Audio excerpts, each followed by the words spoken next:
I figured out how to close deals. I figured out how to get some contractors. I figured out how to do all the repairs by going to Home Depot myself. I had a really big learning curve, and I don't want that for any of you. Every single day, I realized how much I don't know. Like every single day, I realized how much I don't know, which was terrifying. It was terrifying. How does a broke single mom fired from Denny's go on to become America's most sought after real estate investor? Well, that's why we have the most wonderful real estate podcast ever. Our motto for 26 is stack gold bricks in 26. I'm going to teach and share and bring you all kinds of great guests for season 8 in 2026. And we're going to learn how to stack gold bricks in 26. So you want money? We're going to get it. You want health and wisdom? We're going to get it. You want to learn everything there is to know about real estate investing? It's here. Most wonderful real estate podcast ever. Now on to the show. Hey everybody, welcome to the most wonderful real estate podcast ever. I'm your host, Bent-Twyford, America's most sought after real estate investor. If you're not following me yet, go to DWonderful everywhere. DWonderful.com, DWonderful on Facebook, on Threads, on Instagram, on LinkedIn, DWonderful everything. I took my name Dwan and Wonderful and I made a new word. So this is the exciting DWonderful universe. I'm so excited that you are being a part of it today. I have a really great podcast for you today. I'm sitting outside in my backyard in Florida. The house right on the water. There's a little lake, leads to the lake where I go paddleboarding. And so I'm hoping the color and everything is good. There's a lot of outside sounds, like the wind chimes and lawns being cut and all kinds of stuff like that. So if you hear it, those are the sounds of Florida. So today's podcast is super important to all new investors. We're going to cover the top 5 mistakes I made when I first started investing. So as you know, I was a broke single mom. I was fired from Denny's. I had no job skills whatsoever. I was 32 years old when I started, 67 now. So I've been doing it for a cajillion years, it feels like. It's hard to believe I'm 67. It's like, oh my God, where did the time go? So we're going to cover the top 5 mistakes, things I wish I knew before I started investing in real estate. Now, if you've ever heard me tell my story, you know that when my daughter was 8 months old, my husband left and I ended up losing a house in foreclosure, had my car repossessed, credit card bills up the yin-yang. It was a really dire time for me. So I had to make a decision on if I was going to get a job and raise my daughter and put her in daycare and raise her. And at being 30 years old and suddenly having an 8-month-old child by myself, I thought, because, when you're 30, you think people that are 50 or 60 are super old. But then you get to be 67, you're like, well, 80 is not really that old anymore. So your viewpoint about age definitely changed. But I was 30.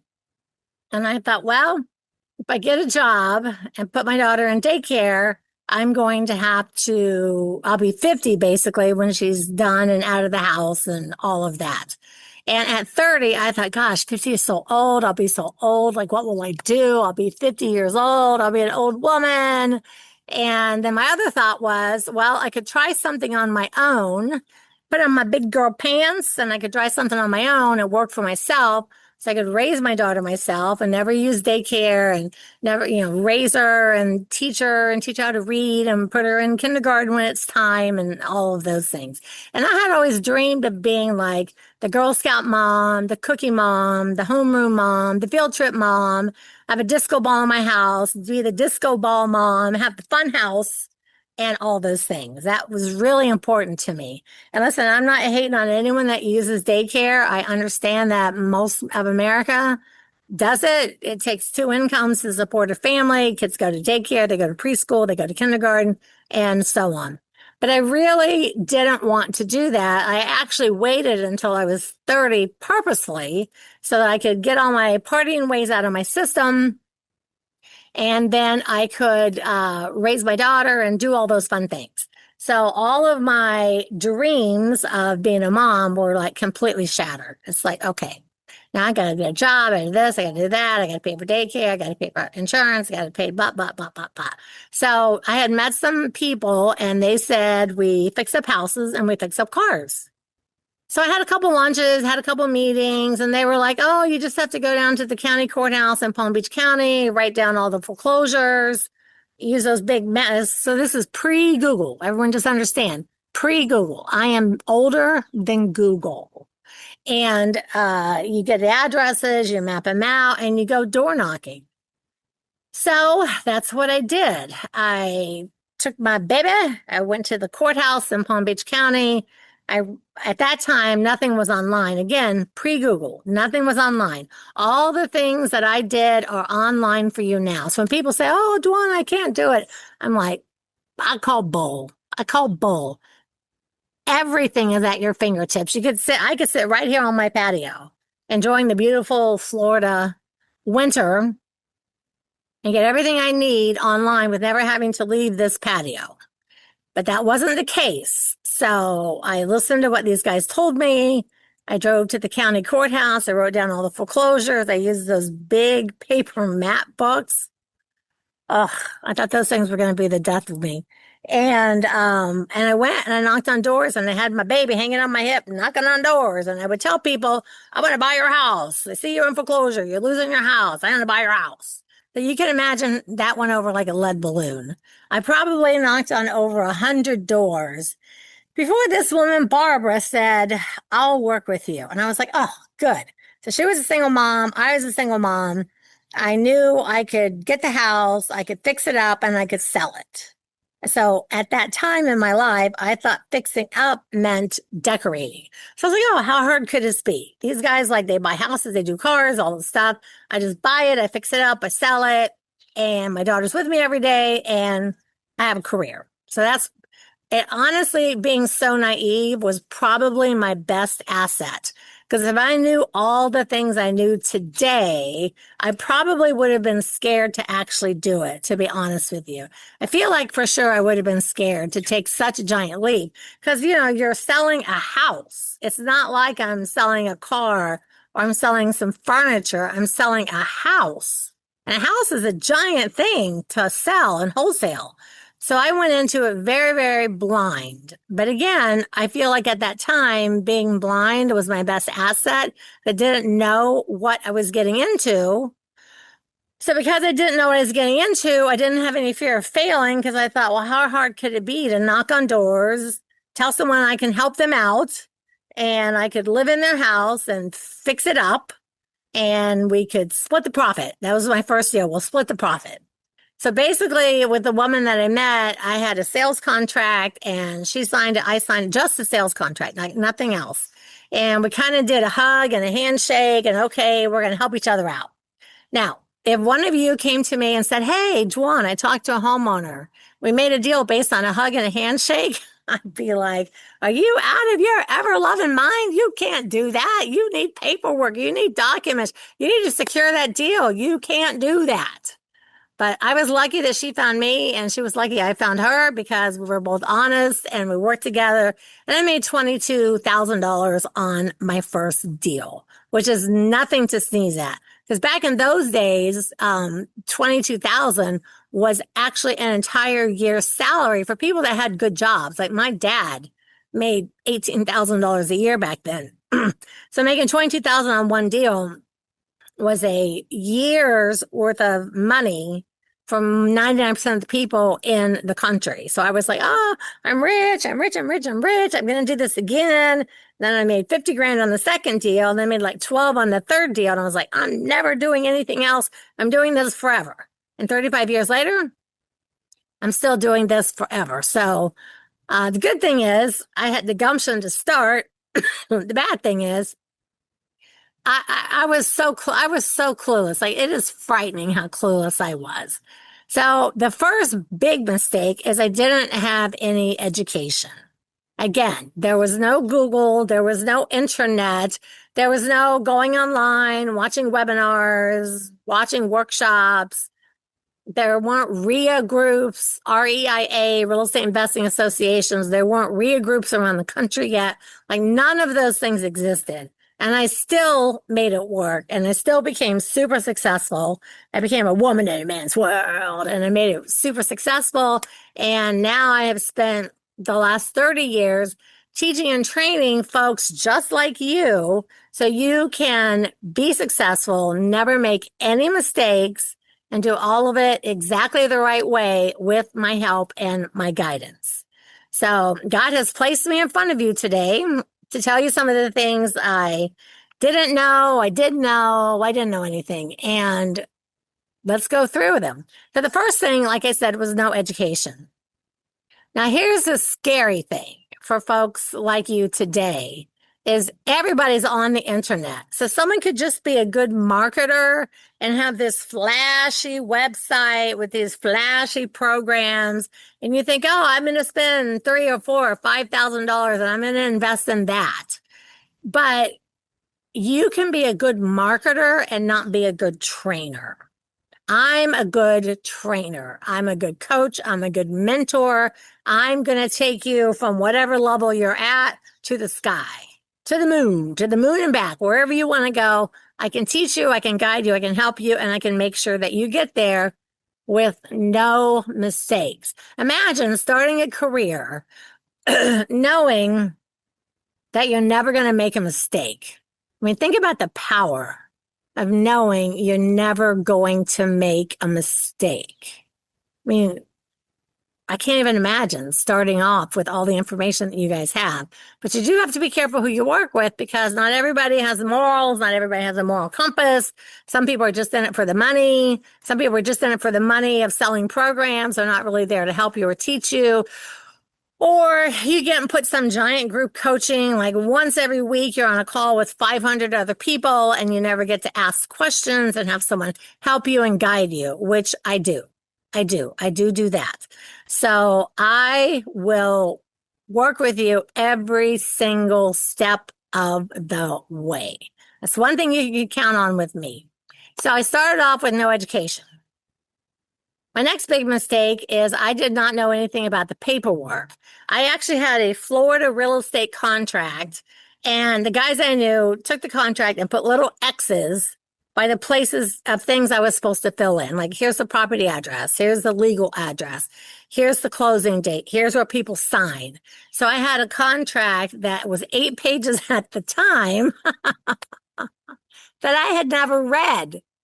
Never read it, was not a real estate agent, no training whatsoever under my belt, none.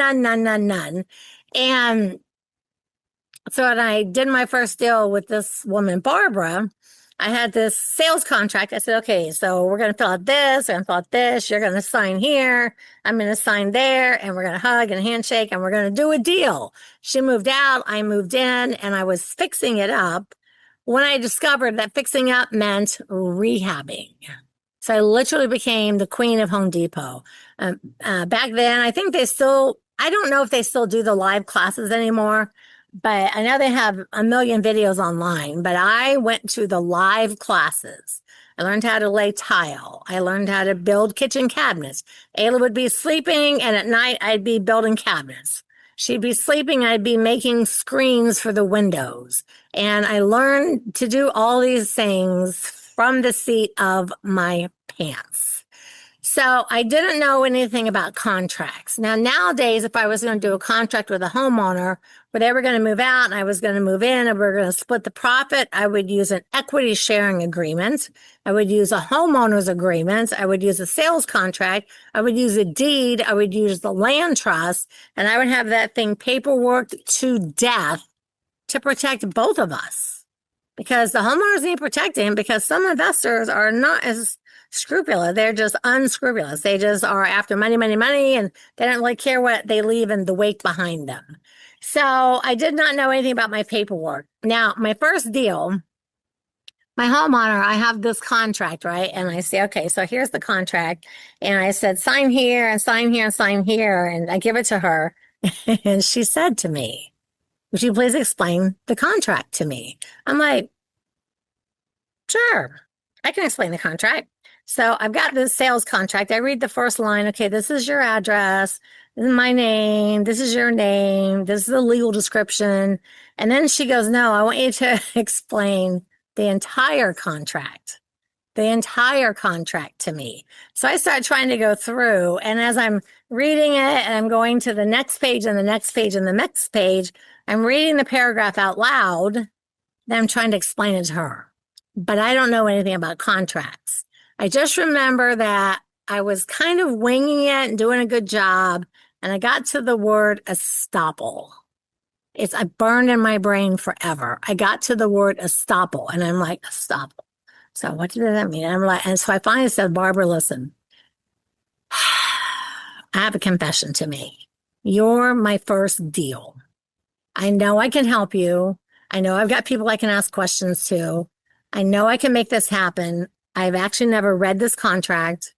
I don't know what these paragraphs mean. I don't know what estoppel. I don't know what these words mean. Now, you would have thought that woman would have run for the hills, but she still worked with me. She still worked. She's like, Dwan, it's okay. I feel like you're the person. I've been praying and praying. I feel like God sent you to me. You're the person. Let's go ahead and let's do this deal together. So first thing was not having any education. Second thing was not understanding the paperwork. So again, now if I was doing a deal with a homeowner, I'd have a sales contract to purchase. I'd have a land trust. I'd have a deed. I'd have a homeowner's equity splitting. I'd have a homeowner's agreement. I'd have all these documents that protects them as well as protects me. But I didn't know. And for probably the first 5 deals, I still didn't understand the paperwork. I just used a sales contract. They signed it. I signed it. Everybody signed it. And we just went on and did deals. So don't do that. Don't do that. Now, the third thing that I did not know was scripts. I didn't know what to say. So in my first 100 doors, baby on the hip, in the heat of the summer in South Florida, I'm knocking on the door and I'm saying, hey, I see you're in foreclosure. I'll give you $500 and move out of your house. And people were like, no. And they were just shutting doors on me. And I thought, man, what is wrong with these people? Why is nobody wanting to work with me? I'm going to help them. I know I can. I know I can do it. I'm no doubt I can make this happen for them and for me. But I got a lot of doors slammed in my face until the woman said, I'll work with you. And I was like, hallelujah. I got a person that's going to work with me. And I did not understand the scripts and things. So since then, I've learned scripts. For example, if I went out today and I went door knocking, I would have a list right here of all the houses in foreclosure. And I would say, with my papers in my hand, I would say, hi, my name is Dwan. I'm a full-time real estate investor. I specialize in helping folks like you solve their problems. So I'd like to know what I could do to help you. And then almost everyone says, I took care of it. And most investors go, okay, here's my business card. I took care of it. Here's my business card. No, they didn't take care of it. They just say that it's an automatic answer. I'll give you a good example. How many of you have gone into the mall? Everybody. How many of you have had a salesperson come up and say, can I help you? And how many of you have said, no, I'm just looking? Because that's what we all say. They go over and you go, oh, I'm just looking. Then you find an item that you want and you're like, okay, where's that sales lady? I need help right now. And they're gone because you said, no, I'm just looking. And it's an automated response. Your mind is trained to say, no, I'm just looking. And they go, okay, I'll be over there. And then they leave. And you find something and you're like, and then you track them down and you bring them back over because you actually did need help. So homeowners always say, almost always will say, no, I took care of it. Now I know to say, oh, okay, that's so great. What have you done to solve the problem? They'll say, well, I'm doing a loan modification.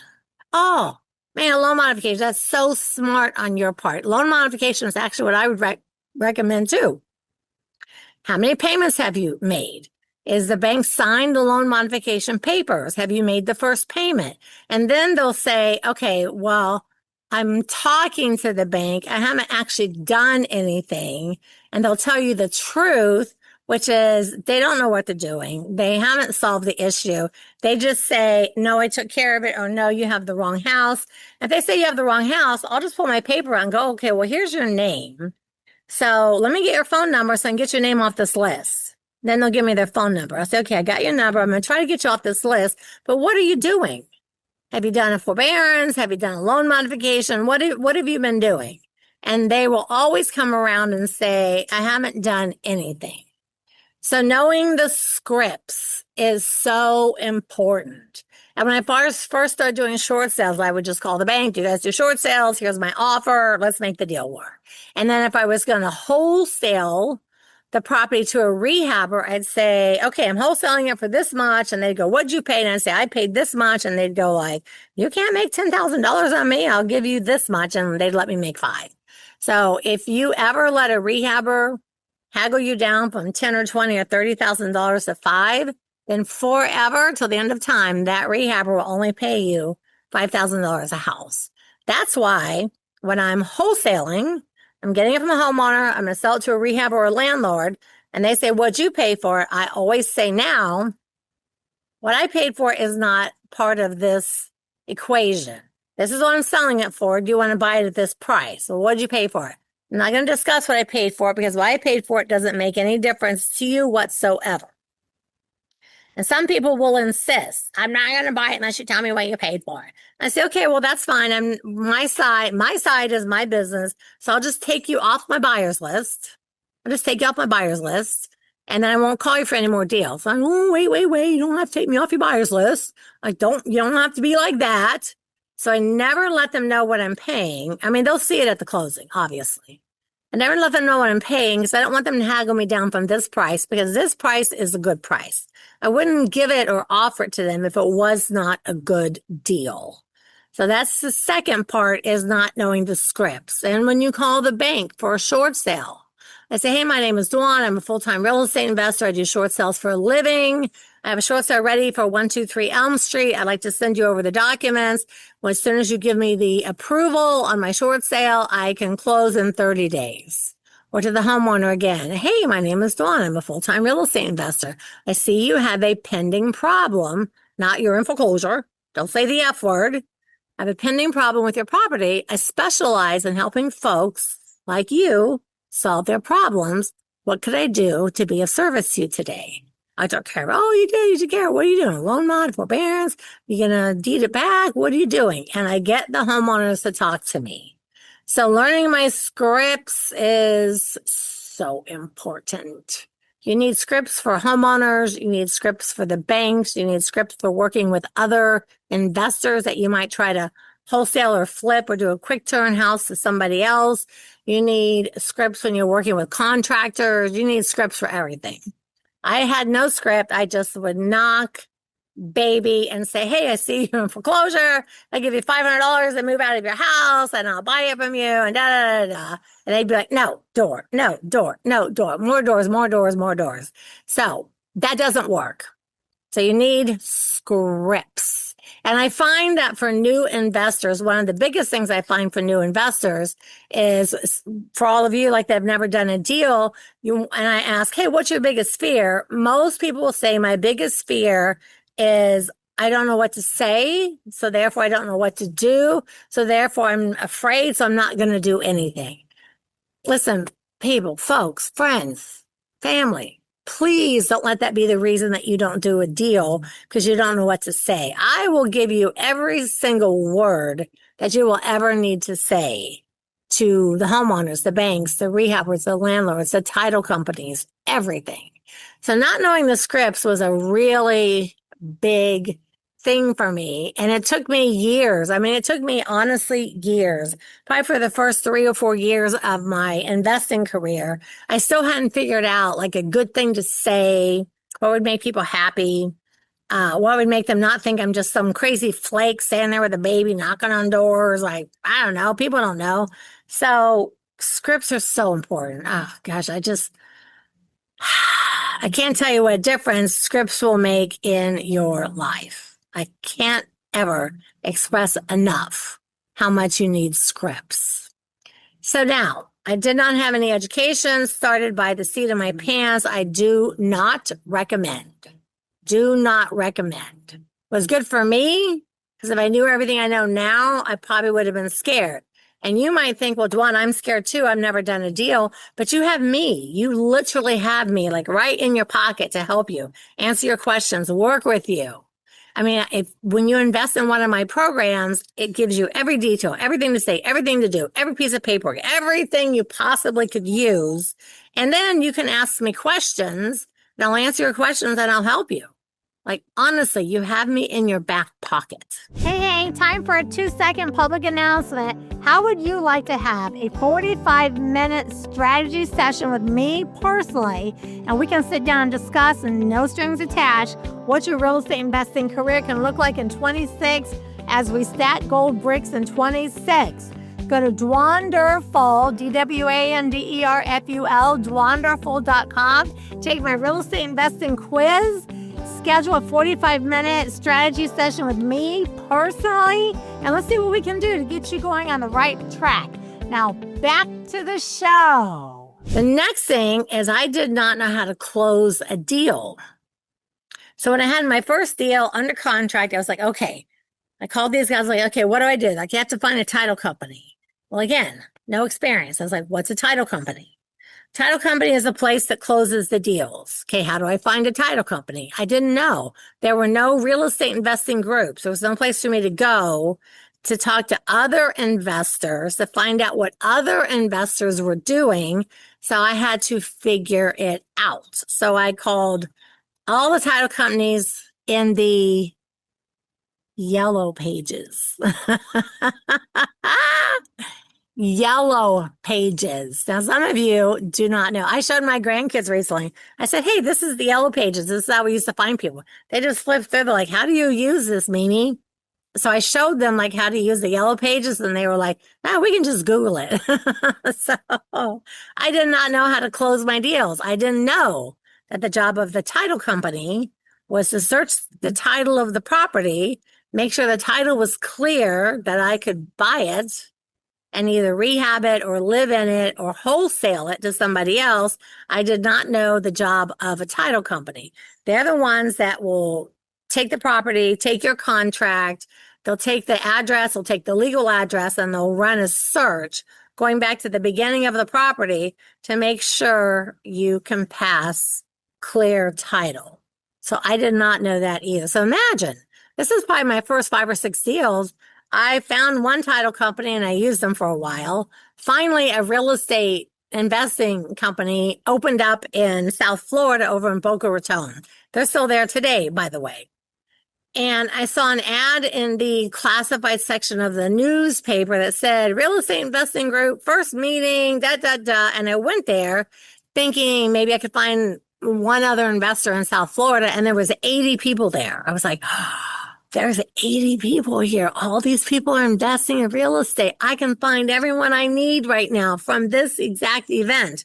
And then I noticed that it was almost all men. There was just like me and one other girl who I ended up working with for an entire decade. Sharon and I worked together for a decade. So when I get to the group and I see all these men, I was looking around. I'm like, do women not do this? Like, why aren't there any women here? And then I was like a single mom. I was like, do single women not do this? I don't know. And there was one other girl. We started talking. We went into business together because 2 heads are better than 1 for sure. And we worked together for a decade because there was nobody to help us and teach us and train us. And we were both new. And I was able to, from that real estate meeting, I was able to find an investor-friendly title company, an investor-friendly real estate agent. I was able to find contractors, mortgage companies, insurance companies. I was able to find all of it was just like a plethora of people. I was like, wow, I didn't know I needed 90% of those people. So I did not know how to close deals. And imagine, I still made $22,000 on this first deal, 50 on the second, 12 on the third. So by that point, I was like, okay, I'm locking in. I'm going to learn everything I can possibly learn. And so I started going to the RIA, then another RIA opened. I went to that one. And then by I don't know, within a year, I opened my own. I was like, I'm going to open my own RIA. I need people to come to me. I need to find these people. I don't know how to do it. I'm going to open up a RIA group. I can organize meetings. I'm going to have everybody come to me by opening up my own RIA group. And actually having my own RIA group really helped propel my career because there was only three, one in Miami and one in Boca, and I was in Palm Beach County. And that's really what kind of changed everything because I was like, I'm just going to open it up. I'm gonna put an ad in the paper because again, no Google. So we had to run ads in the classified section of the newspaper. Now, some of you might never have actually read a newspaper. If you're a millennial, you probably never even read a newspaper or even held one in your hands, and certainly don't know what the classified section. But in the 90s, that was all that we had. So I figured out how to close deals. I figured out how to get some contractors. I figured out how to do all the repairs by going to Home Depot myself. I learned everything. I mean, I would lay tile. I would put up kitchen cabinets. I would put up ceiling fans. I learned how to do knockdown, painting, texturing, pressure washing. I pressure washed the pools and the roofs, and I learned all those things from Home Depot. So I had a really big learning curve, and I don't want that for any of you. I think if I had not just been desperate to like raise my daughter and do this, I probably might have tapped out after well, I wouldn't have because I made too much money to tap out. But every single day, I realized how much I don't know. Like every single day, I realized how much I don't know, which was terrifying. It was terrifying. And then my other fifth big mistake is I did not know how to inspect properties. I learned later in life when they started that TV show that was called Buried Alive. Remember, it was about the hoarders. I realized my first house, she was a hoarder. So after watching a few of those shows and learning about hoarders and learning how difficult it is for them to even throw away a piece of paper, I was stunned that this woman packed up every single solitary thing in her house, including all the trash, and she moved out. So it really must have been like a spectacularly hard thing for her to do because she was a hoarder. But I had never been inside a house of a hoarder. I walked in, I remember looking around and going like, my God, there's so much junk. There's nowhere to sit. There's nowhere to sit at all. The whole entire house. There was a space on the couch, which I sat in. And I thought, wow, this house, I've never seen anything like this. But my first house was a hoarder house on top of it. So I was like, oh my gosh, I have a lot to learn. And then, like I said, I thought I was going to fix it up. So I put in some carpet, I put in some paint, I ordered custom made blinds. In the 90s, everybody was using mauve, some carpet, some blinds. And I thought, okay, the kitchen appliances are yellow, the washer and dryer are green, the cabinets are old and ratty, they're falling off the walls. So Home Depot, cabinets, tile, putting in toilets, putting in sinks, putting in everything. Learned how to do all the stuff like that. It was fun. I loved it. The thing is, I actually loved it. I was in there rehabbing away. Ayla was in the house with me. I got her some water paint colors, and she was just little. Like I kept moving into houses until she started kindergarten. And when she started kindergarten, I stayed in the house I was in, rehabbed that one, and stayed there. And then the next place is the house I'm at now. I had a house custom built, which I've had now for eons. So I did not know inspections. I didn't know how to inspect the house. So I would just walk through a house and go, okay, it needs updated bathroom, needs updated kitchen, needs new carpet, it needs this, it needs that. But let me tell you, I bought a house one time and there were bugs flying everywhere, just bugs. And I remember thinking, well, I'm going to have to put a tent. I had learned about putting tents over houses to kill all the bugs. But I'm going to have to tent the house. And I bought the house because it was really a nice house. It was big. It was really super cheap. But all these bugs, and I was just like, I'm going to have to tent this house. Well, you know what those bugs were? Termites. Now, being from Ohio, I did not know much about termites. In fact, I knew nothing about termites at all, except they eat wood. I didn't know they were in people's houses. I didn't know they ate up your kitchen cabinets and your walls and your wood and the trusses in your roof. Those big giant roof beams, I didn't know they eat those. I knew nothing about termites. So the first fourth or fifth deal, the house was full of termites. So I called a tent company. They're going to come and, put a big tent over the house and did all that. And I was like, okay, good. The bugs are gone. So I had a contractor who I had met by then. I said, hey, listen, I need you to come and help me with this house. And they looked all over. They're like, Dwan, this house is eaten up with termites. So I was like, what does that mean? And the trusses, they're the big giant beams in the roof. They go, the trusses are half eaten. The kitchen cabinets were eaten. The wood, everything was literally eaten up by bugs. Bugs, bugs, bugs, bugs.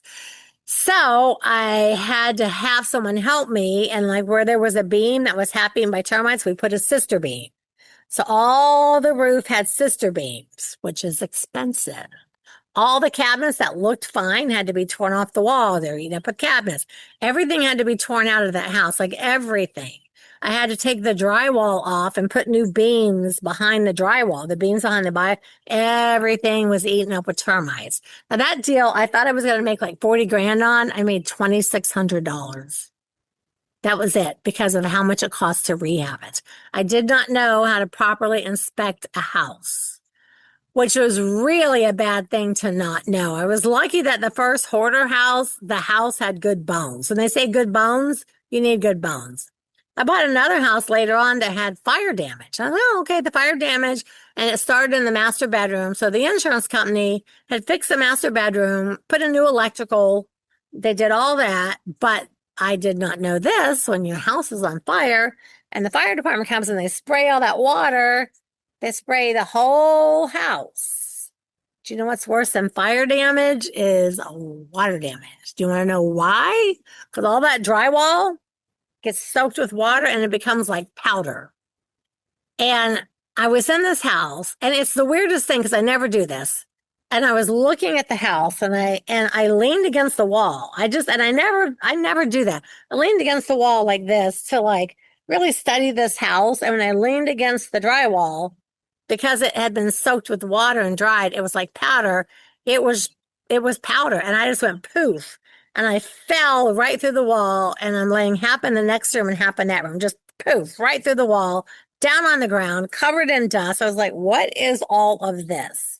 So now I have to get a hold of my contractor buddy. He's like, oh no, you got to replace all the drywall in the entire house because everything's wet. Everything was wet. Now, if I had known about fire damage, instead of just saying, oh, it looks like the insurance company fixed the bathroom, they fixed the drywall, that looks fine, I would have known to have had the rest of the house inspected because it was dust. So I didn't know that. I bought a house one time that from the outside looking at the house, it had a 2-car garage, and the garage was like tilted off like this. I did not know about foundation issues. So the foundation for the house was like this. The whole garage was tilted like that. So the house is fine. There's a giant crack and the garage is off like this. So I was like, okay, well, how hard could that be to fix? Well, I didn't know about foundation issues. So I had to find a company that had jackhammer the garage up, pour all kinds of stuff. I mean, it was a nightmare. I did not know about foundation issues. I did not know about mold. I bought a house that had a little bit of mold underneath the sinks, and it had some mold in one of the rooms because there had been a tiny little roof leak this big that had just been leaking. They'd been catching it in buckets, and it caused a bunch of mold in the house. So now I'm like, how do I get rid of mold? You can't just paint over it. It's mold. It's mold. So I remember in that house, I had to call a mold remediation. And let me tell you something. Do you know how much mold remediation costs? I mean, that house almost killed me. So I did not know how to properly inspect houses. Now, the way I learned how to inspect houses was just by inspecting more houses. And then I started to see like, okay, there's a crack on the floor. There's a crack down the ceiling, like a giant crack down the ceiling. That's the foundation. I started looking behind the bathroom cabinets, the laundry rooms, the kitchen sinks, like, okay, there's black stuff on the wall. That's mold. So I started learning all these things just by looking at more houses. If I had known how to do an inspection, if I had realized that bugs met termites, I probably would never ever have done that house because I had the money to do the rehab, thank God. And it was like 30, I was going to make like, what did I say, 36,000 or 40 grand. I made $2,500. All that other money, thank God I had it, went into fixing all the termite damage. And then fire damage. Now I stay away. I'm like, no, if it's fire damage, I don't even want to deal with it. No, no, no, no, no, no. Don't want it. But I did find two brothers and all they did was fire damage. So I get a fire damage, I get it under contract, I'd sell it to them. That's all they did because that's what they specialized in. So I found some people that specialized in so I could sell fire damage houses to other people. So that worked out really good too. And then the mold, now I know two things. If it's just like something under the sink, you could probably put some kilts, KLZ, you could put some kilts on it and spray it and you can seal the mold in behind like special types of paint and things. So it's not spreading throughout the house. But if it's got mold, you have to get it fixed because black mold can kill people. And you do not want to sell a house that's got black mold that kills somebody because you know what? You're going to be in trouble. So those were my top like 5 things that I wished I had known before I started. And it probably took me a full year, an entire year of making many, many, many mistakes. I was just lucky the first 3 houses were really good, clean. I fixed them up. I did, like I said, I did kitchens, bathrooms, laundry rooms, tile, put in new vanities, new toilets, hung the ceiling fans. And I learned those things pretty much off the first house. So the first 3 had all that. But then like the next one was the termites. And like the next one was the fire damage. And then like the next 2 later was the foundation. And then the mold. And so during that first year or 2, my learning curve was so big. My learning curve was so big. So when I see people say, oh, Dwan, I watched a webinar, I took a bunch of notes. I watched another webinar, I took a bunch of notes. I watched a 2-day workshop, I took a bunch of notes. I'm going to take all this information with no knowledge and I'm going to reinvent the wheel and I'm going to invest on my own and I'm going to be successful. I tell people, listen, please, for the love of God, if you do nothing, please let someone train you and teach you and coach you and mentor you. And I am that person. I will make sure every deal you do has the right paperwork, the right inspections, the proper closing, the right investor-friendly real estate agents. All the things are done.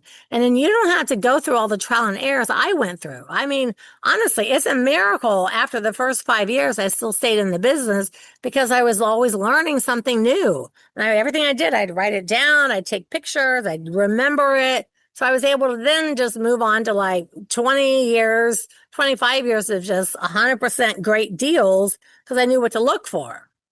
But even on my first few houses, I was lucky that I was able to figure it out because if I hadn't, I would have probably gone out of business by my 3rd or 4th house because the termite house almost like wiped me completely out. And if you ended up with a house like that for your first house, it could be every dollar you've ever saved that you use in to rehab this house, you'd be completely out of business. So having a trainer, a mentor, a coach, whatever you want to call it, I am a great trainer. I will never let you make mistakes, especially on your paperwork. The paperwork is really the most important part of the entire deal. It's so important. And I just didn't know. So I hope that by listening to me today and listening to these giant 5 mistakes, I have so many more. I can honestly write an entire book about all the things I did wrong. But luckily, every time I did something, it was a one-time deal because I made notes and took pictures and I remember those little automatic cameras, the little throwaways. You have to scroll them, take pictures and then drop it off and get developed and then get it back. Yes. Older than Google, older than phones that have cameras on them, older than dirt. But my 35 years of experience will make you successful straight up out of the gate. That I can promise you. So don't do those things. Don't do those things. You have no reason to have a good education. You have no reason not to know how to do paperwork. You have no reason not to know scripts. You have no reason not to know how to inspect a house.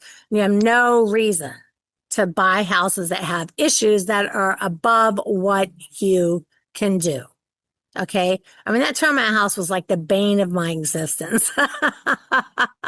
But man, did I learn a lot, which helped me later on in life.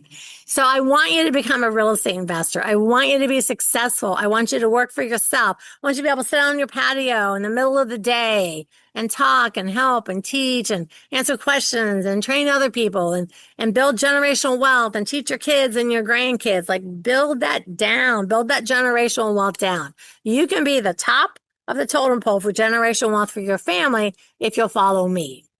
I have a great program. It's at 123foreclosures.com/goldmine.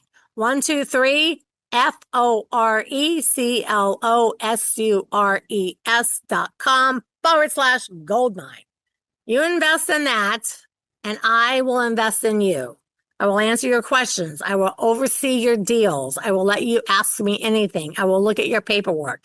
I will make sure that you don't fail. My goal is to set you up for success because let me tell you something. Real estate investing is so much freedom. It's so much fun. You can make your own schedules. You can do what you want. You can take trips. You can write them off. You can travel the world with your family or your friends or whoever you want to travel the world with or by yourself, whatever you want to do. As long as you don't make any mistakes, that's the whole thing. You just don't make a bunch of dumb mistakes. I made a bunch of dumb mistakes, but luckily, I survived them all. And that's why I'm here to teach you more things. So I want you to do me a favor. If you enjoyed the podcast today, I want you to leave a 5-star review. I want you to subscribe to the podcast. I want you to write something that says like, DWon is amazing, DWonderful. Her tips are so great. Just do me that favor. If you had any fun at all today, do that, okay? I'll be back next week, same bat time, same bat channel. And remember that the truth is in the red letters. All right, everybody, have a good week. Ciao. Hey, folks, thanks for tuning in to the most wonderful real estate podcast ever. Don't forget to go to DWonderful.com, take the quiz, schedule a strategy session, watch all the podcasts, and be a part of this year. This is a really important year. We're stacking bricks in 26, and I want to help you stack as many gold bricks as you possibly can. That's only going to happen if you subscribe, leave 5-star reviews, stay tuned, share, and just let everybody know about the wonderful world of DWonderful. And I'll see you next week.